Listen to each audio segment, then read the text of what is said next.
میرا دل بدل دے، میرا دل بدل دے۔ بسم اللہ الرحمن الرحیم، نحمدہ ونصلی علی رسولہ الکریم۔ اگر آپ یہ چاہتے ہیں کہ لوگ آپ سے محبت کریں، آپ کی عزت کریں، تو اس کا بڑا آسان نسخہ یہ ہے کہ اچھے اخلاق اپنا لو۔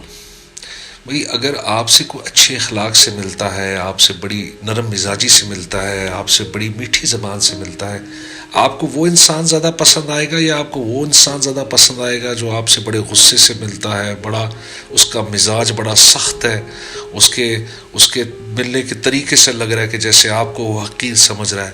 ظاہری بات ہے کہ وہ آپ کو پسند آئے گا جس کے اخلاق اچھے ہوں گے۔ تبھی ہمارے دین میں اخلاق کو اتنی اہمیت دی گئی ہے کہ اس کو کامل ایمان سے جوڑا گیا ہے، یعنی جس کے اخلاق زیادہ اچھے ہیں وہ کامل ایمان والا ہے۔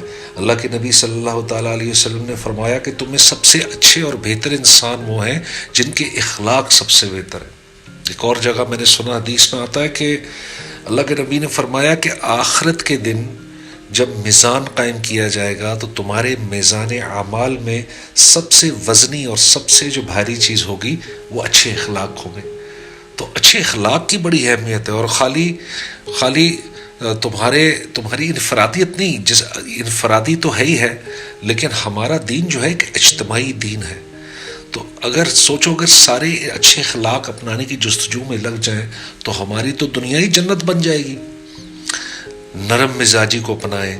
دیکھو، نرم مزاجی اور احسان اور مہربانی کرنا یہ تو ویسی ایک اللہ کی صفت ہے، تو جو اس اللہ کی ذاتی صفت کو اپنا لے گا وہ ہو سکتا ہے کہ وہ کسی طرح سے ناکام ہو جائے، ہو سکتا ہے کہ اس کی محبت لوگوں کے دلوں میں نہ بیٹھے۔ حدیث میں تو یہاں تک آتا ہے کہ جو آدمی نرمی کی صفت سے محروم کیا گیا وہ ساری خیر سے محروم کیا گیا۔ تو دیکھو کتنا بڑا اس کا نقصان ہے، اور بہت آسان کام ہے۔ اس نرم مزاجی، زبان پر قابو رکھنا، غصے پر قابو رکھنا۔ قرآن میں اللہ حضرت موسیٰ علیہ السلام کو فرعون کے پاس بھیج رہے ہیں، اور فرعون کون ہے؟ جو یہ دعویٰ کر رہا ہے انا ربکم الاعلیٰ، کہ میں رب ہوں، میں بہت بڑا رب ہوں، دعویٰ کر رہا ہے معاذ اللہ فرعون۔ اس کے پاس حضرت موسیٰ علیہ السلام کو اللہ بھیج رہے ہیں، اور کیا کہہ رہے ہیں؟ موسیٰ اس سے نرمی سے بات کرنا، کیونکہ نرمی میں اللہ سبحانہ و تعالیٰ نے ایک خیر و برکت ڈال دی ہے۔ آپ یہ ایکسپیرینس کر دیکھ لیں، جو معاملات آپ نرمی سے اور خوش مزاجی سے حل کریں وہ بڑی جلدی حل ہو جاتے ہیں۔ تو پہلے مجھے یہ نہیں سمجھ میں آتی تھی، لیکن جب میں نے بڑوں سے سنا کہ جو معاملات نرمی اور خوش مزاجی سے حل کیے جائیں اس میں اللہ کی طرف سے خیر و برکت آ جاتی ہے۔ تو اللہ کو یہ نرمی کا معاملہ بہت پسند ہے۔ تو اگر آپ چاہتے ہیں کہ لوگ آپ سے محبت کریں، آپ کی عزت کریں، تو یہ نرمی اپنے مزاج میں نرمی ڈال دیں، خوش کلامی ڈال دیں، کسی کو گالی مت دیں، اپنی زبان کو گالیوں سے پاک کریں، اپنی زبان کو جھوٹ سے پاک کریں، اپنی زبان کو ہر طرح کی خیانت سے پاک کریں، اپنی زبان سے کوئی دھوکہ دہی نہ کریں، اور پھر دیکھیں کیسے آپ سے لوگ محبت نہیں کریں گے، آپ دیکھیں کیسے لوگ آپ کی عزت نہیں کریں گے۔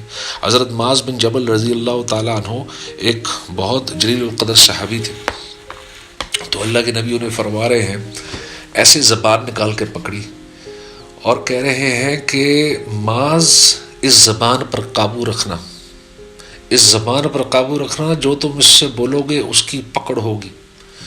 یعنی کون؟ اللہ کے نبی صلی اللہ تعالیٰ علیہ وسلم حضرت معاذ کو سمجھا رہے ہیں۔ ویسے بھی بول سکتے تھے، حضرت معاذ تو خود بہت بڑے عالم تھے، اور اللہ کے نبی کو اتنی محبت تھی حضرت معاذ سے کہ ان کو کہا کہ معاذ مجھے تم سے بہت محبت ہے۔ اور حضرت معاذ رضی اللہ تعالیٰ عنہ کو اللہ کے نبی نے وہ دعا بتائی جو ہمیں بھی ہر نماز کے بعد پڑھنی چاہیے، اللہم اعنی علی ذکرک و شکرک و حسن عبادتک۔ تو حضرت معاذ سے کیا کہہ رہے ہیں؟ اس زبان پر قابو رکھنا، جس کا کموش پیش مطلب یہ ہے کہ اگر اس زبان کی گارنٹی دے دو تو آخرت میں جنت کی گارنٹی لے لو۔ میں نے بڑوں سے سنا کہ زبان کی بے باکی سب ہمارے اچھے اعمال کو بے وزن اور بے نور کر دیتی ہے۔ ایک آدمی ہے اگر میں اس کے معاملات کو دیکھوں تو معاملات اس کے دیندار ہیں، عبادت گزار ہے، اس کی معاشرت کو دیکھوں تو اس میں مجھے دین نظر آتا ہے. لیکن جب اس کے اخلاقیات کی طرف آؤں، اس کے مزاج کی طرف آؤں، اس کی زبان کی طرف آؤں تو میں دیکھوں اس کی زبان میں بہت سختی ہے، اور چھوٹی چھوٹی بات پہ گالی دے دینا یہ تو ہمارے لیے آج کل مسئلہ ہی کوئی نہیں ہے. میں روز جب گزرتا ہوں تو دیکھتا ہوں کسی ٹریفک لائٹ پہ کوئی نہ کوئی اپنا شیشہ نیچے کر کے یا تو وہ ساتھ والی گاڑی والے کو گالیاں دے رہا ہوتا ہے، یا وہاں پر جو پولیس والا کھڑا اس کو گالیاں دے رہا ہوتا ہے. تو اس سے ہمارا بڑا نقصان ہے. اپنے اعمال کو تو ہم برباد کر ہی رہے ہیں، لیکن اس سے ہمارے اندر بھی بے سکونی پیدا ہو رہی ہے اور حاصل ہمیں کچھ نہیں ہے. اور اگر ہم یہ نبوی نسخہ اپنا لیں کہ مزاج کی نرمی، زبان کی خوش کلامی، تو پھر دیکھو کس طرح میریکل کی طرح یہ کام کرے گا انشاءاللہ.